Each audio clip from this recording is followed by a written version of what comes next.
تو جناب آج ہم مینا کا لیول نمبر 4 کھیل رہے ہیں اور یہ دیکھو راجو نے آم پکڑا اور وہ بھاگ گیا. اب مینا بھی اس کے پیچھے پڑی ہوئی ہے اور وہ ایک دوسرے سے آم چھیننے کی کوشش میں لگے ہوئے ہیں.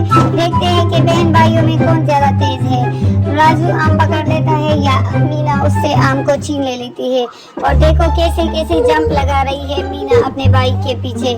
اور لو جی اس نے اپنے بھائی کو پکڑ لیا اور آم اس کے ہاتھ سے چھین لیا. اب بھائی کی باری آئی ہے. وہ اپنی بہن کے پیچھے لگا ہوا ہے اور دوڑ رہا ہے. کوشش میں ہے کہ وہ آم اس سے واپس لے لے. دیکھتے ہیں کیا ہوتا ہے. مینا بہت تیزی سے بھاگ رہی ہے اور راجو بھی کم نہیں ہے دوڑ میں. تو جناب دیکھو مینا رک گئی ہے اور اس نے آم کو 2 حصوں میں تقسیم کیا ہے.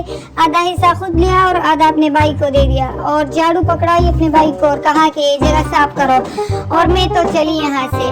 اور لو جی دیکھو مینا یہاں سے روانہ ہو گئی ہے. راستے میں اسے بھی کچھ ڈنڈیاں نظر آئے گی جسے وہ اٹھالے گی اور وہ سنبھال کے رکھے گی اسے. شاباش مینا. اب وہ آگے جائے گی اور دیکھتے ہیں آگے کیا ہوتا ہے. مینا بہت تیزی سے اپنی سفر پر روانہ ہو رہی ہے. راستے میں اسے ایک آموں کا ٹوکرا ملتا ہے اور جناب وہ اس کو بھی سنبھال کر رکھ لیتی ہے. اب آگے جاتے ہوئے اسے اپنی گائے نظر آتی ہے تو وہ سوچتی ہے کہ میں گائے پر بیٹھ جاتی ہوں اور تھوڑی دیر کے لیے گائے کے اوپر سواری کر لیتی ہوں. اب جناب یہاں پر جاتے ہوئے اسے ایک کٹی ہوئی پتنگ ملتی ہے تو مینا بہت خوش ہو جاتی ہے اور گائے کو وہیں پر روک دیتی ہے اور پتنگ کے پیچھے چل پڑتی ہے. اب وہ پتنگ اوپر درخت پر لٹکی ہوئی ہے اور مینا اسی کوشش میں ہے کہ وہ کیسے اس پتنگ کو اس درخت سے نکال دے اور اپنے بھائی کے لیے لے جائے. تو جناب مینا اس کوشش میں بھی کامیاب ہو گئی ہے اور وہ اب پتنگ کو سنبھال کر واپس آ گئی ہے. پیچھے اس نے دیکھا ہے تو گائے مرچی کھا گئی ہے اور گائے کا غصے سے بہت برا حال ہو رہا ہے. اس کا منہ جل رہا ہے اور وہ تیزی سے دوڑ رہی ہے اور اس کے کانوں سے دھواں نکل رہا ہے. مینا اس کے پیچھے لگی ہوئی ہے اور اسے روکنے کی کوشش کر رہی ہے لیکن گائے کو کچھ دکھائی نہیں دے رہا ہے.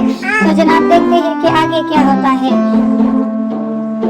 تو جناب گائے کے پیچھے مینا پڑی ہوئی ہے اور ابھی تک اس نے گائے کو قابو میں نہیں کیا ہوا ہے اور وہ بہت تیزی سے اس کوشش میں ہے کہ وہ کیسے گائے کو قابو کرے. تو جناب گائے کو خود ہی دریا میں گیا ہے وہ پانی.